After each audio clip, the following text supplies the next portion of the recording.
Salut les amis, bienvenue dans ce nouvel épisode du Choucroute Garage où nous allons essayer une e-up. Et ouais, parce que Lucien qui est à côté de moi a réussi à persuader ses beaux-parents de prendre une voiture électrique et ça a été la e-up. Bonjour à tous déjà, l'histoire de cette voiture c'est toute simple. On cherchait une nouvelle voiture pour la maman à ma copine justement et qui n'a pas roulé depuis des lustres. Et puis c'est tombé sur une e-up parce qu'ils avaient actuellement une Polo. Polo c'est assez petit aussi et ils peuvent bénéficier de la prime à la casse et de plein de choses de ce genre là. Donc du coup ça fait un coût relativement correct pour une voiture de ce gabarit là. Et ça reste une 100% électrique qui a 260 km d'autonomie. Donc c'est quelque chose de relativement correct et sérieux pour les temps qui courent.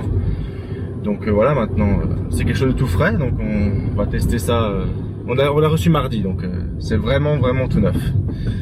Ça fait 3 jours et donc Lucien m'a donné la primeur, ce qui est très gentil, merci Lucien. Si. C'est un petit peu le référent électrique de la famille et c'est lui qui persuadait un petit peu tout le monde. D'ailleurs le frère de Lucien a également un e-Niro, dont on parlera un de ces jours aussi je pense. Hein. Donc voilà, peux-tu me donner rapidement les caractéristiques de la voiture?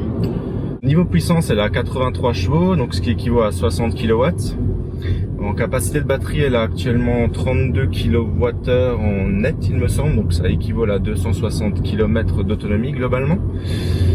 Elle est aussi équipée d'un chargeur CCS, donc si au cas où on veut faire des grandes balades, c'est possible. Elle charge jusqu'à 40 kW sur une borne ultra rapide, donc c'est relativement peu par rapport à d'autres véhicules comme les Tesla forcément qui se chargent beaucoup plus vite, mais c'est quand même agréable d'avoir la possibilité de le faire, quoi. Et... D'ailleurs avec 34 kW, ça veut dire que finalement en moins d'une heure globalement on réussit à recharger la batterie. Quand on fait un grand trajet, faire un arrêt d'une heure c'est pas déconnant non plus quoi, hein. Donc finalement c'est pas, il n'y avait pas besoin vu la taille de la batterie d'avoir un chargeur ultra rapide comme sur une Tesla. Exactement, et puis de toute façon c'est pas forcément le but de cette voiture parce qu'elle va être amenée à faire des petits trajets entre... Donc ça va être relativement tranquille de ce côté-là. Elle a le régulateur de vitesse, elle a le contrôleur de trajectoire, essuie-glace automatique, enfin il y a quand même des choses, elle a les sièges chauffants également, qui est vachement pratique sur une électrique actuellement, consommer moins forcément. Et donc elle est plutôt bien équipée pour un petit gabarit comme ça, j'étais assez surpris la première fois que je l'ai testé quoi. Donc et puis je suis à l'aise dedans, je suis à 1m92 et il faut admettre que je suis relativement bien dedans quoi. Je vais peut-être vous étonner sur ce coup-là, mais il y a plus de garde-toi que sur ma Tesla. C'est terrible. Il faut dire que la finition est aussi très jolie. Ça me rappelle vraiment la e-Golf de Fabien Sturny qu'on avait testé il n'y a pas si longtemps que ça. Et franchement, c'est une très jolie auto. Donc voilà, là, ça permet de voir par exemple l'autonomie. Donc il y a 280 km restants. La consommation instantanée. Donc là, il consomme 0,5 watts. Bon, kilowatts, on en est à l'arrêt, hein, c'est normal. Et on a encore d'autres informations. Donc là, on a voilà, un visuel sur la batterie. Et il me semble qu'on a le GPS quelque part, donc recherche destination. Et donc là, j'ai installé juste la carte de France pour voir si ça marche. Et puis voilà. Question, est-ce qu'elle a en mémoire des bornes de recharge ou pas? Je ne crois pas. C'est la bonne colle, comme dit. On voit que c'est tout nouveau. Ah, c'est ça. T'as pas eu le temps d'étudier. Je sais pas trop. Je pourrais pas dire. Hein. Lieu de recharge. Peut-être. Standard. Oui, je sais pas. Oui, on peut limiter la puissance de recharge ainsi que la batterie. C'est-à-dire que si on veut une recharge qu'à 90%, on peut lui dire. Ça c'est bien. Ça c'est pas mal. Ouais. Ça c'est très bien parce que ça permet de préserver la batterie. Exactement. Puisque la charger à 100%, c'est pas forcément quelque chose. Ça c'est quelque chose qui me manque aussi sur la Ioniq. Tu l'as pas? Non, je l'ai pas. Enfin, bah non, je l'ai pas. J'ai pas.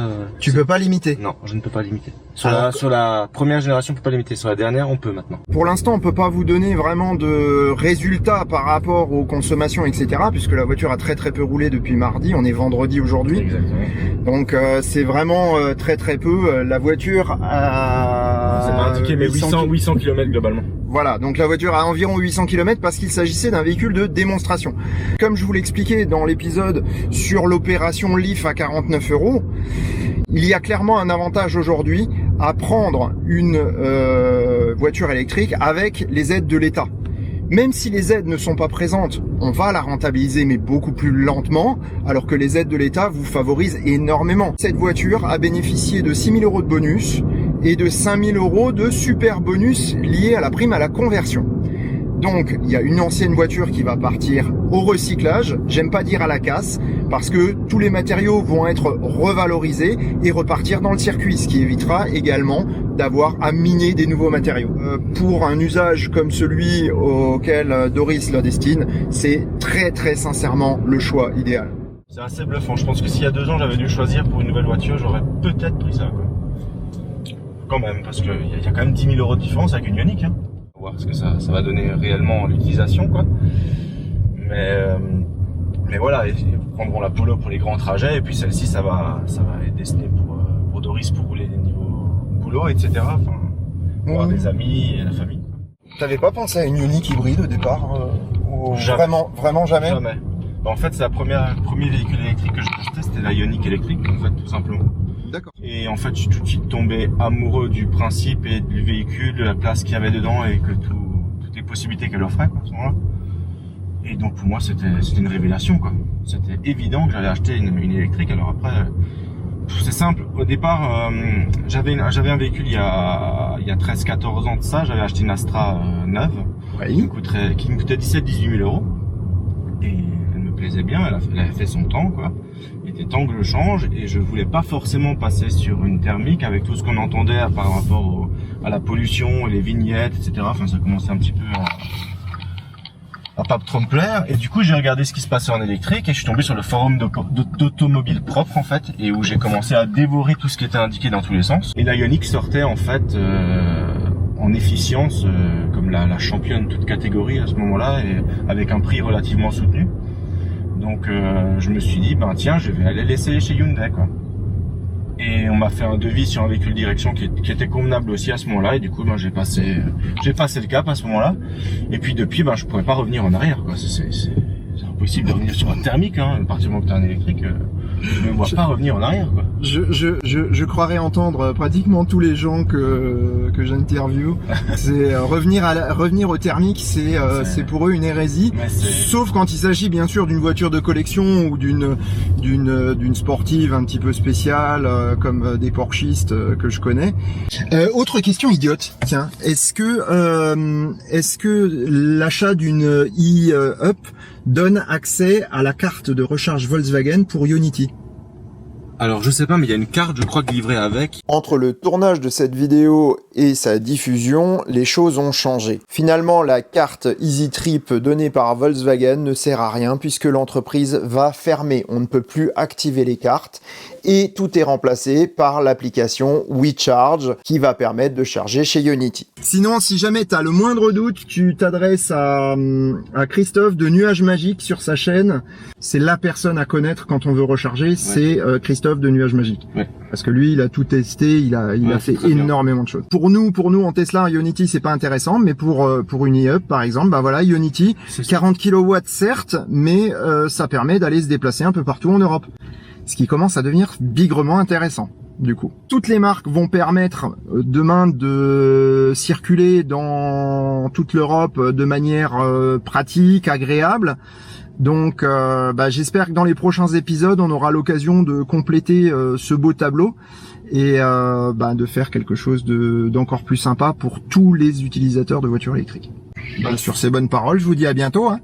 Et puis venez vous abonner au Choucroute Garage et allez savoir, vous passerez peut-être à l'écran un jour ou l'autre.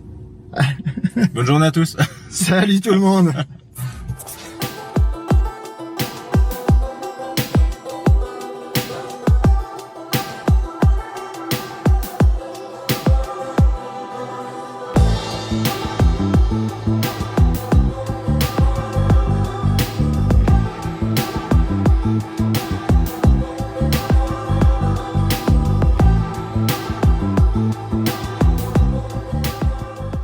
Si ça te plaît, mets un pouce bleu. Si ça te plaît vraiment, abonne-toi, clique sur la petite cloche. Et si ça te plaît vraiment, partage partout ce que tu peux. Merci.